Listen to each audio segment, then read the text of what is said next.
hanya cara kekerasan. Tolongin saya, si Oman dianiaya.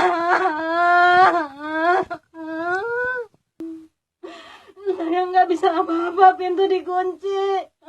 Tolongin saya. Sampai ini keluarga saya di sini dianiaya, ya Allah. Tolongin laporin saya ke KBRI. Saya udah nggak bisa apa-apa lagi. Dianiaya Mama Cikan. Mohon banget saya minta tolong. Tolongin saya.